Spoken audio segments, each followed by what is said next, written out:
Journey of লাইফে সকলকে স্বাগত জানাই। আজ আমরা বেরিয়ে পড়েছি আমাদের ফ্ল্যাটের পিকনিকে যাওয়ার উদ্দেশ্যে। বাসে উঠতেই আমরা পেয়ে গেছিলাম আজকের কেক, ঝুড়ি ভাজা ও জল, আর বাচ্চাদের জন্য ছিল একটা করে চকলেট। এরপর বাসে যেতে যেতে দেখলাম একসাথে প্রায় 1000 খানেক বাইকার্স ব্লক করতে বেরিয়েছে, আর তারপরে দেখতে দেখতে পৌঁছে গেলাম আমাদের বুক করা রিসর্ট নীলালয়।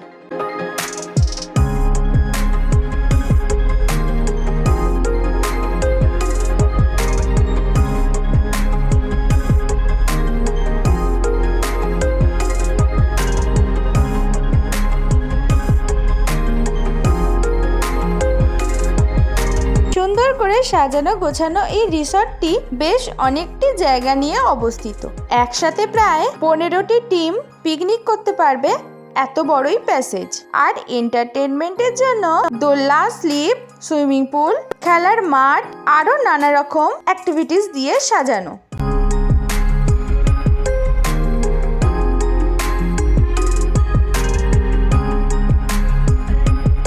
এরপরে আজকের ব্রেকফাস্ট নিতে চলে এলাম, আর আজকের ব্রেকফাস্টে ছিল লুচি, আলুর দম আর গুড়ের রসগোল্লা। আর এখানে দেখো, আমার মেয়েকে খাওয়াতে গিয়ে তো আমাকে রোজ যুদ্ধ করতে হয়। রিসর্ট থেকে বেরিয়ে দেখলাম পাশেই এক জায়গায় নলিন গুড় তৈরি হচ্ছে, তাই কিছুটা নলিন গুড় বাড়ির জন্য কিনে নিয়েই আমরা টোটোয় উঠে চললাম শরৎচন্দ্র চট্টোপাধ্যায়ের বাড়ি দেখার উদ্দেশ্যে।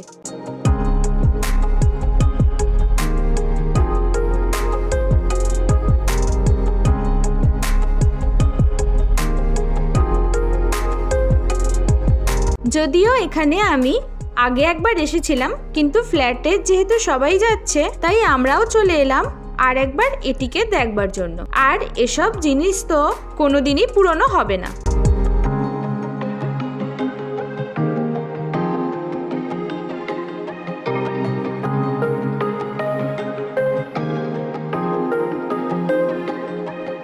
শ্বেত শুভ্র বিছানা, ঘরের রং আজও যেন শরৎচন্দ্র চট্টোপাধ্যায়ের স্মৃতিতে ঝলমল করে উঠছে।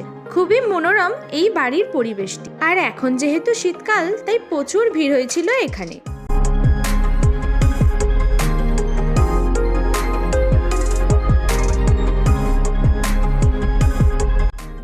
মহান কবির বাড়ি দর্শন করে আমরা চলে এলাম বাড়ির পাশে থাকা রূপনারায়ণ নদীর পাড়ে। আর এখানে এসে আমরা খেয়ে নিচ্ছিলাম আখের রস।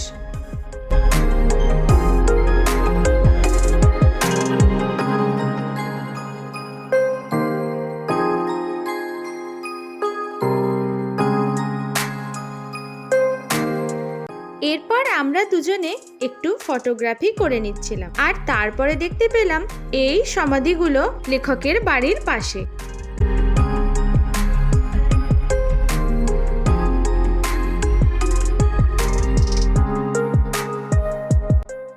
রিসর্টে ফিরে আমার মেয়ে মত্ত হলো খেলাতে, আর আমরাও উৎসাহিত হয়ে ফটোগ্রাফির জন্য পোজ দিতে থাকলাম।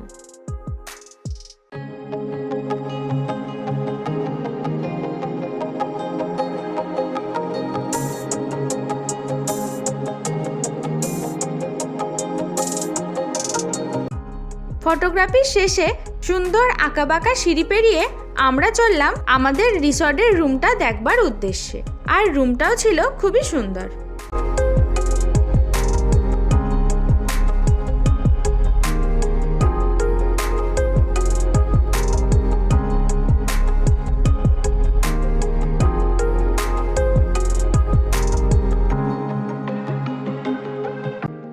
রুম থেকে বেরিয়ে এদিক ওদিক ঘোরবার পালা। ঘুরতে ঘুরতে চলে এলাম রিসর্টের পিছন দিকে থাকা একটি ফুলে সাজানো সুন্দর পুকুর পাড়ে।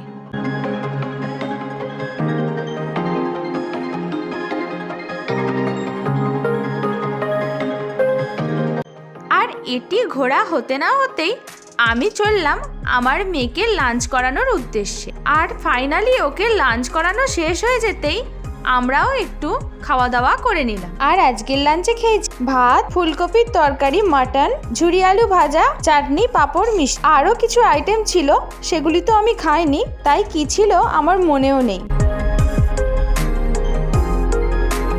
খাওয়া দাওয়া শেষ হতে না হতেই অচেনা একজন মহিলার সাথে আমার মেয়ে ফুটবল খেলতে ব্যস্ত হয়ে পড়ল। আর উনি এসেছিলেন অন্য একটি টিমের সাথে। এরপর ফটোগ্রাফি, নাচ, গান, দোলনা, স্লিপ সবকিছু নিয়ে চললো আমাদের একটি সুন্দর হাসি ঠাট্টার দিন। আর আমাদের মধ্যেও ফুটে উঠল সেই ছোট্টবেলার স্মৃতিগুলি।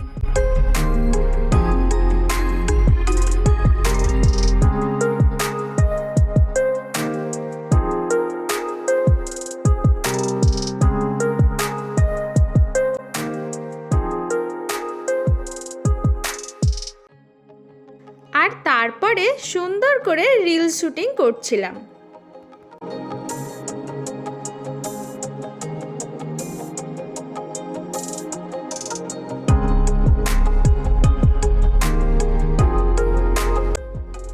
সারাদিন আনন্দ করতে করতে কখন যে সন্ধ্যের স্ন্যাক্সের সাথে আমাদের ফেরার পালা হয়ে গেল সেটাই বুঝতে পারলাম না।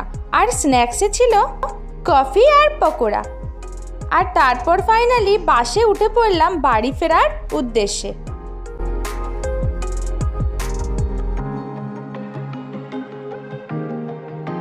ওখান থেকে নিয়ে এসেছি ললিন গুড়, তার সাথে এই স্মৃতিচিহ্নটি ও মেয়ের জন্য একটি ব্যাডমিন্টন। তো চলো আজকের ভিডিও এখানেই শেষ করছি। ভালো লাগলে লাইক, কমেন্ট এবং আমার চ্যানেলটি সাবস্ক্রাইব করার অনুরোধ রইল। আজকের জন্য এই পর্যন্তই। সকলকে টাটা, গুড নাইট।